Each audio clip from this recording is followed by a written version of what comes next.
అవునండి. సైబర్ నేరాల రిపోర్టింగ్ ధోరణి పెరుగుతున్నది.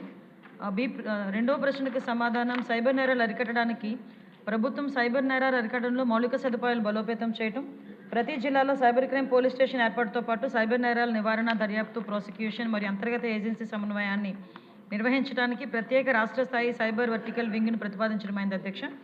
అదేవిధంగా పౌరులకు ఆర్థికపరమైన మోసపూరిత నిర్వహణ, సైబర్ నేర బాధితులు 24/7 అందుబాటులో ఉన్న 1930 హెల్ప్ లైన్ మరియు నేషనల్ సైబర్ క్రైమ్ రిపోర్టింగ్ పోర్టల్ను ఉపయోగించి తమ ఫిర్యాదులు నమోదు చేసుకోవచ్చు.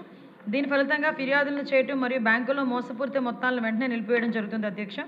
అదేవిధంగా పోలీస్ సిబ్బంది ఐఐటి చెన్నై మరియు ఐఐటి కొట్టాయంలో సైబర్ కమాండో శిక్షణ పొందడం జరిగింది. కెపాసిటీ బిల్డింగ్ కూడా చేసుకుంటున్నాం డిపార్ట్మెంట్ తరపున. పోలీస్ దళాల ఆధునికీకరణ నిధుల క్రింద 2 కోట్ల విలువైన అధునాతన సైబర్ ఫోరెన్సిక్ సాధనాలను కూడా సేకరించడం జరిగింది. ప్రత్యేకంగా ప్రజల అవగాహన గురించి ప్రత్యేకమైన దృష్టి పెట్టి ప్రజా అవగాహన కార్యక్రమాలు కూడా ఏర్పాటు చేయడం జరుగుతుంది అధ్యక్ష. మేడం ప్రశాంత్ రెడ్డి గారు. ధన్యవాదాలు అధ్యక్ష. అధ్యక్ష, ఈరోజు సైబర్ క్రైమ్ అనేది ఒక వ్యక్తి సమస్య కాదు అధ్యక్ష, సమాజ భద్రతకు అతిపెద్ద సవాల్ అయింది అధ్యక్ష. డిజిటల్ లావాదేవీలు పెరిగే కొద్దీ డిజిటల్ నేరాలు కూడా పెరుగుతున్నాయి అధ్యక్ష. ప్రజల అమాయకత్వాన్ని ఆయుధంగా చేసుకుని సైబర్ నేరగాళ్ళు రెచ్చిపోతున్నారు అధ్యక్ష. ముఖ్యంగా గ్రామీణ ప్రాంతాల్లో part time jobs, trading, matrimony పేరుతో నిలువు దోపిడీ చేస్తున్నారు అధ్యక్ష. ఓటీపీ, కేవైసీ పేరుతో మోసాలు, social media account hacking, fake job, lottery investment స్కామ్లు, డిజిటల్ అరెస్ట్ పేరుతో బెదిరింపులు, ఇవన్నీ ఇప్పుడు సాధారణ వార్తలుగా మారిపోయాయి అధ్యక్ష. కానీ బాధిత కుటుంబాలకు ఇవి జీవితాంతం మర్చిపోలేని గాయాలుగా మిగిలిపోతున్నాయి అధ్యక్ష. రోజు వందల మంది ఓటీపీ మోసాలు, ఫేక్ లింకులు, డిజిటల్ అరెస్ట్ స్కామ్లకు బలవుతున్నారు అధ్యక్ష. కష్టపడి సంపాదించిన డబ్బు నిమిషాల్లో మాయమైపోతుంది అధ్యక్ష. నెల్లూరు జిల్లా కోవూరులో నియోజకవర్గంలో మా నియోజకవర్గంలో గ్రామానికి చెందిన స్వయం సహాయక సంఘ మహిళకు పార్ట్ టైం జాబ్ పేరుతో ఒక మెసేజ్ వచ్చింది అధ్యక్ష. రోజుకు 2000 వస్తుందని చెప్పి చిన్న టాస్కులు చేయించారు. అలాగే తర్వాత కేవైసీ అప్డేట్ చేయాలని చెప్పి ఒక లింక్ పంపించారు అధ్యక్ష. ఆమె అమాయకంగా ఓటీపీ చెప్పగానే ఖాతాలో ఉన్న 2 లక్షలు నిమిషంలో మాయమైపోయాయి అధ్యక్ష.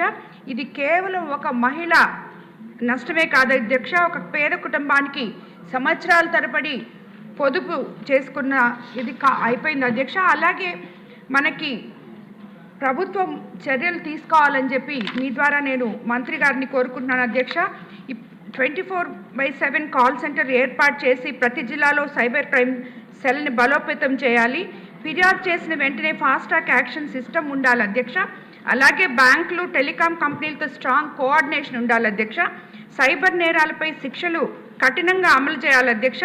ప్రజలకు విస్తృత అవగాహన కార్యక్రమాలు కల్పించాలి అధ్యక్ష. ప్రతి ఇంట్లో స్మార్ట్ ఫోన్లు వినియోగిస్తున్న నేపథ్యంలో సైబర్ నేరాలపై పాఠశాలలు, కళాశాలల్లో స్థాయి నుంచే విద్యార్థులకి అవగాహన కల్పిస్తే విద్యార్థుల ద్వారా తల్లిదండ్రులు దాన్ని ఉపయోగించుకునే ఇది ఉంది అధ్యక్ష. ఈరోజు ఈ శాసనసభ వేదిక ద్వారా రాష్ట్ర ప్రజలందరికీ ఒక ముఖ్యమైన విజ్ఞప్తి చేయాలనుకున్నాను అధ్యక్ష. సైబర్ క్రైమ్ ఎప్పుడు నగరాలకే పరిమితం కాదు, గ్రామాలకి, పట్టణాలకు ఉన్న తేడా లేకుండా ప్రతి కుటుంబాన్ని ప్రభావితం చేస్తున్న ఈ నిమిషంలో ప్రతి ఒక్కరు కూడా నేరం జరగగానే వెంటనే వాళ్ళకి పోలీస్కి కంప్లైంట్ చేయాలని, అలాగే ప్రతి దగ్గర కూడా ఈ అవగాహన సదస్సులు ప్రజల లోపలికి తీసుకెళ్లాలని మీ ద్వారా మంత్రి గారిని కోరుకుంటున్నాను అధ్యక్ష. ధన్యవాదాలు అధ్యక్ష. గారు, ఇష్యూ చాలా సీరియస్ ఇష్యూ అమ్మా. చాలామంది మోసపోతున్నారు. దీన్ని ఎలా కంట్రోల్ చేయాలో ఏంటంటే మీ అఫీషియల్స్తో కూర్చొని మాట్లాడి దీన్ని అరికట్టకపోతే చాలామంది లాస్ అవుతున్నారు. అధ్యక్ష, తమరు కరెక్ట్గా చెప్పారు అధ్యక్ష. ఎందుకంటే ఉగ్రవాదులు కానీ తీవ్రవాదులు కానీ కంటికి కనిపిస్తారు, కానీ సైబర్ నేరగాలు కంటికి కనిపించిన శత్రువుల ఈరోజు చాప కింద నీరులాగా మ్యాక్సిమం అంతా పాకే పరిస్థితి కూడా వచ్చింది అధ్యక్ష. ఇందులో అధ్యక్ష మనం భయపడాల్సింది, కొంచెం బాధపడాల్సింది ఏంటంటే ఈ సైబర్ నేరాల్లోని విక్టిమ్స్ అందరూ కూడా బాగా చదువుకున్న వాళ్ళు, వెల్ ఎడ్యుకేటెడ్, ఐఏఎస్లు, ఐపీఎస్లు, రిటైర్డ్ ఆఫీసర్స్, ఇలాంటి వాళ్ళందరూ కూడా ఇందులో విక్టిమ్స్గా ఉండటం అన్నది కూడా నిజంగా చాలా బాధాకరమైన పరిస్థితి అధ్యక్ష. ఎందుకంటే సైబర్ నేరాలకు మేము లిస్టు చూసుకొని ఒకసారి క్రానలాజికల్గా అంతా మేము చెక్ చేసుకుంటే అందులో మోస్ట్ ఆఫ్ బాగా వెల్ ఎడ్యుకేటెడ్ ఇందులో ఉంటున్నారు. నెక్స్ట్ హాఫ్ ఇందాక మేడం గారు చెప్పినట్టుగా విలేజెస్లో కూడా అధ్యక్ష చాలామంది ఏంటంటే 10th క్లాస్ చదువుకొని ఇంటర్మీడియట్ చదువుకొని ఉద్యోగ అవకాశాలు లేక ఉండేటప్పుడు వాళ్ళకి ఒక రకమైన ఎరవేస్తారు అధ్యక్ష. మీకు 10th క్లాస్కే పలానా విదేశాల్లో ఉద్యోగాలు ఇస్తామని, ఇలాంటి ఉద్యోగాలు ఇస్తామని చెప్పి కొంతమంది మయన్మార్, థాయిలాండ్ అలాంటి చోట్లకి తీసుకెళ్తున్నామని తీసుకెళ్ళి ఈ థాయిలాండ్కి మయన్మార్కి మధ్యలో ఒక కేకే పార్క్ అని చెప్పి ఎస్టాబ్లిష్ అయింది అధ్యక్ష. అక్కడికి తీసుకెళ్ళి వీళ్ళకి ఉద్యోగాలు ఇస్తున్నామని చెప్పి సైబర్ క్రిమినల్స్గా మార్చే పరిస్థితి కూడా కనిపిస్తూ ఉంది. రీసెంట్గా మన ఆంధ్రప్రదేశ్ నుంచి దగ్గర 110 మంది వాళ్ళని కూడా మనం రెస్క్యూ చేసి మన కేంద్ర మంత్రి రామ్మోహన్ నాయుడు గారు సారథ్యంలో ఇక్కడ కూడా తీసుకురావడం జరిగింది అధ్యక్ష. ఎస్పెషల్లీ ఇందాక మనం మాట్లాడుకుంటున్న అధ్యక్ష ఒకసారి ఇక్కడ ఏమవుతుందంటే మెయిన్ సైబర్ క్రైమ్కి సంబంధించి అవగాహన అయితే చాలా క్లియర్గా అవసరం అవుతుంది అధ్యక్ష. ఈ అవగాహన కార్యక్రమాలు ఏర్పాటు చేయడానికి ప్రత్యేకంగా సైబర్ పోలీస్ డిపార్ట్మెంట్ వాళ్ళు ముఖ్యంగా మన కూటమి ప్రభుత్వం వచ్చిన తర్వాత దగ్గర 1596 అవేర్నెస్ ప్రోగ్రామ్స్ క్రియేట్ చేశాం అధ్యక్ష. వీటితో పాటు 1930 ఒక హెల్ప్ లైన్ నెంబర్ 24/7 పనిచేస్తుంది.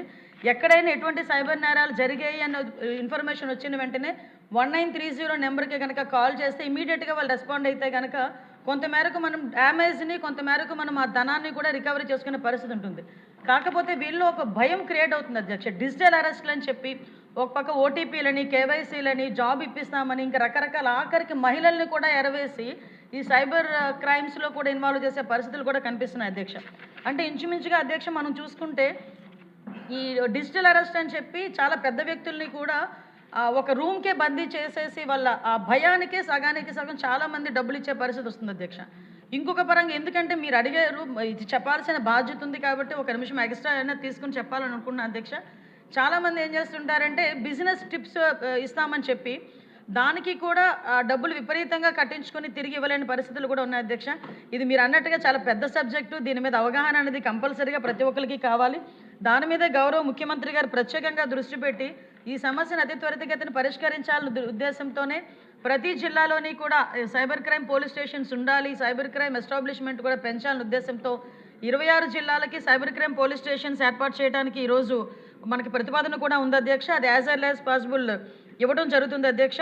ప్రత్యేకంగా ఈ కెపాసిటీ బిల్డింగ్ అధ్యక్ష. ఇప్పుడు ఎందుకంటే ఇప్పుడు ఉన్న పోలీస్ డిపార్ట్మెంట్ వాళ్ళకి కూడా కెపాసిటీ బిల్డింగ్ అవసరం. ఇప్పుడు ఏదైతే కానిస్టేబుల్ ట్రైనింగ్ పొజిషన్లో అవనాయండి, పోలీస్ ట్రైనింగ్స్లో అవనాయండి, కంపల్సరీగా 1 మంత్ కోర్సు ఈ కెపాసిటీ బిల్డింగ్ మీద పెట్టి సైబర్ నేరాలను ఎలా అరికట్టడానికి ఒక అవగాహన కార్యక్రమాలు కూడా ఏర్పాటు చేస్తున్నాం. ఎస్పెషల్లీ భయం వల్ల, గ్రీడీ వల్ల, ఈ లోన్ యాప్స్ వల్ల మ్యాక్సిమం కొన్ని పారామీటర్స్ ఉన్నాయి అధ్యక్ష. వాటిల్లోనే ఎక్కువగా ఈ సైబర్ క్రైమ్ అనేది ఎక్కువగా జరుగుతుంది. కంపల్సరీగా ఈ ఎన్డీఏ ప్రభుత్వం మనకి కంపల్సరీగా ఈ సైబర్ నేరాలు అరికట్టడంలో ఒక పక్కా ప్రణాళికతో ముందుకెళ్తున్నాం అధ్యక్ష.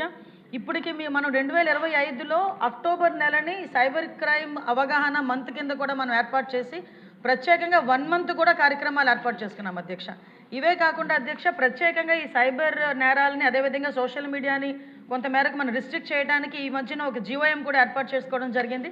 మన నారా లోకేష్ గారు, మన మంత్రివారి నారా లోకేష్ గారి ఆధ్వర్యంలో మన పార్థసారథి గారు, సత్యకుమార్ యాదవ్ గారు, అదేవిధంగా మనోహర్ గారు, నేను కలిపి ఒక మన మీటింగ్ కూడా ఏర్పాటు చేసుకోవడం జరిగింది అధ్యక్ష. ఆల్రెడీ 2 మీటింగ్లు అయినాయి. ఆ 2 మీటింగ్స్ అయిన తర్వాత కంక్లూషన్కి వచ్చి as early as possible cyber crime నేరాల మీద అరికట్టడంలో గవర్నమెంట్ ఇప్పుడు చిత్తశుద్ధితో ఉంది. ప్రజలందరూ కూడా అవగాహన కల్పించుకోవాలి. ముఖ్యంగా ప్రజాప్రతినిధులు కూడా ప్రజలకు అవగాహన కల్పించడంలో సహాయ సహకారాలు అందించాలని మనస్ఫూర్తిగా కోరుకుంటున్నాను అధ్యక్ష. Thank you.